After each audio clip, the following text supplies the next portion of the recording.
Congratulations on Moment and Grace, which is now playing at the Hope Theatre in London. Before we start, can you just tell us what it's all about? It's about the day when Diana, Princess of Wales, opened Britain's first designated AIDS unit at the old Middlesex Hospital. And she very publicly shook the hands of a man with AIDS.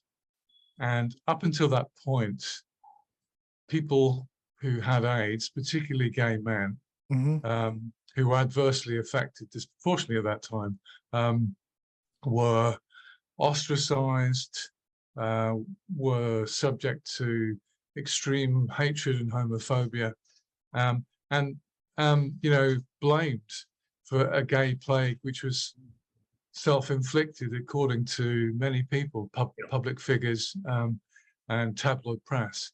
So she did this amazing thing, and that image of her shaking hands with an AIDS patient shot around the world overnight, and it began a sea change in the way people saw people who were having to face living with this and dying with this terrible new disease, as it was then. I feel, as an older gay man who lived through that time, I needed to pass on a baton. And I think quite often theatre and the arts are quite a useful way of relating historical events to current generation, and the themes and issues are very much relevant. Yeah, now. we have a worldwide audience here in Queerguru, and I don't know how we can get over the significance and the major importance of that single act. We understood it in England. Do you know what I think, Roger? That it was the fact that she was an icon. She was probably at that time the most famous woman, the most famous person in the world. She was iconic. People watched her. They followed what she wore. They followed what was happening in the marriage. She'd entered the royal family, the firm, and clearly there was some, ruffling going on there. And she was very much a person who had her own mind. Yeah. And she could see that this was wrong, that AIDS were, there was so much information flying around, and people were suffering not only because of this terrible death sentence at that time disease, but also layered on top of that was the weight of public opinion, which was generally very negative, homophobic, as I said, and full of hostility. And she could see that somebody needed to take a stand against this tide, and she did that in one simple act. She did it. How did you write the play? Where did you get your facts and stuff from? At that time, I worked as a community occupational therapist in the East End of London, and so I remember very vividly, because I was the gay OT, being allocated these new cases. So I witnessed firsthand meeting some of these poor blokes that were suffering so much. I mean, so many terrible stories. So those images came back like nightmares, really. But the actual event itself, I think it was the London Metropolitan Archive. I might have put out a call on social media. They contacted me and said, we're setting up a depository for material being collected by this new charity called the National HIV Story Trust. And they are continuing to collect filmed testimonies from AIDS survivors from that time, from doctors, from nurses who cared for AIDS patients at that time, and friends and relatives and lovers, partners. So I managed to get in touch with them and had access to some of that material.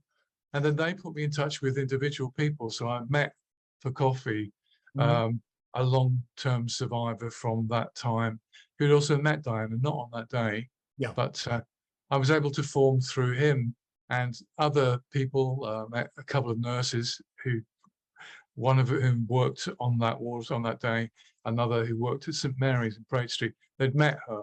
Yeah. So I was able to form kind of sense of who this Princess was really as a person.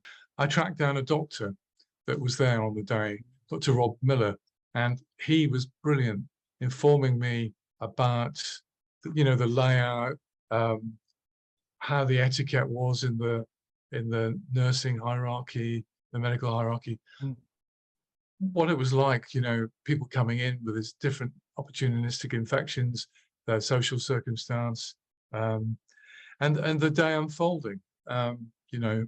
So that was really important that I could get myself into that event, quite literally in my head.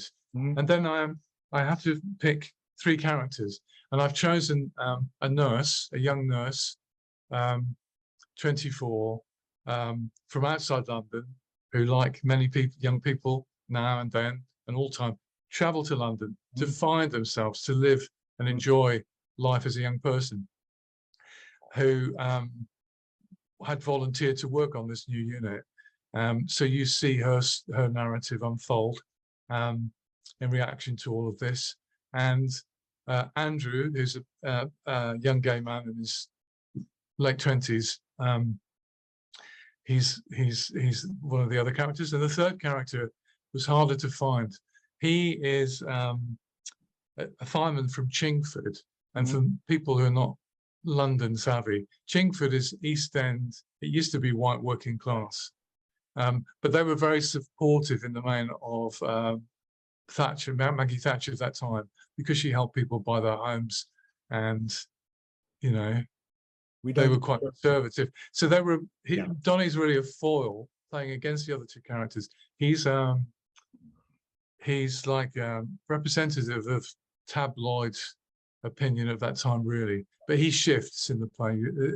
You know, you'll see if you see it. But so these are all fictitious characters made up by me, and on those characters I've hung real stories that people told me that they witnessed that actually happened.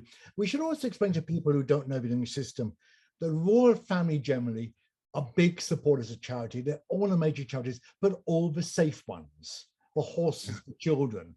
And so this is, you know, and I believe there was pressure on Diana at the time to drop AIDS and do something else. And what's sad to me is all these years after her death, that no one took up that cause.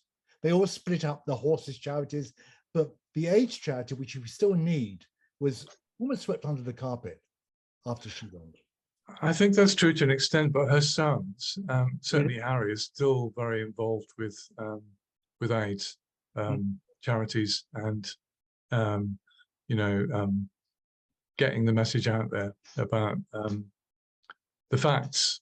And so I know how Prince Harry is still. That's good. I don't know about other roles. So tell me the reaction. To people of my age probably come out crying from your play, but how are the younger generation reacting to your play? Yeah, it's interesting. There are all sorts of reactions. So first of all, I want to say it's not a misery play. It's a play, essentially, I want it to be a play about hope. Yeah. So in the midst of terrible suffering, where there seems to be an absence of any hope, somebody comes along, does something small, which is actually huge, and it gives a raft of hope for everyone to be able to cling on to. And this is what the play is about. It's not just about Diana. There's another character in the play who's unseen. It's based on a nurse who was there that day, who also came out very, very bravely as being HIV positive. He worked on that ward, and he was interviewed on television at the time, Shane Snape. So I've used him to inspire a character in the play.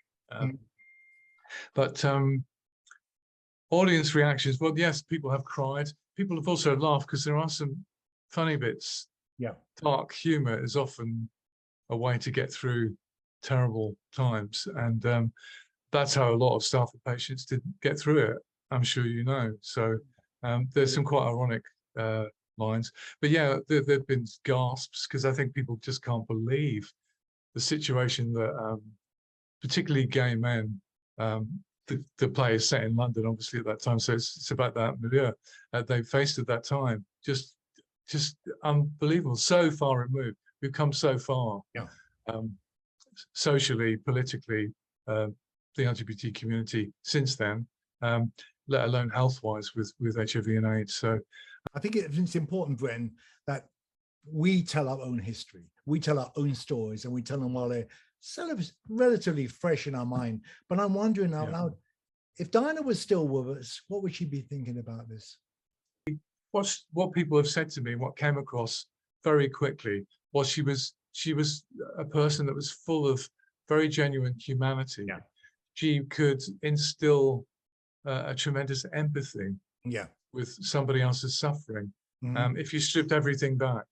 And that's a real gift for any human being to have. So I think that she probably would be quite humble about acknowledging the significance of that action of the day. You know, she wasn't doing it for her own benefit at all, far from it. So you've got the one at the hope, and then what happens? Do you have other plans to take it elsewhere? Yeah, there is an HIV clinic in London that should have celebrated their 30th anniversary in 2020, but because of COVID, it didn't happen. And they've expressed an interest to put the play on. But I can't say much more about that. No.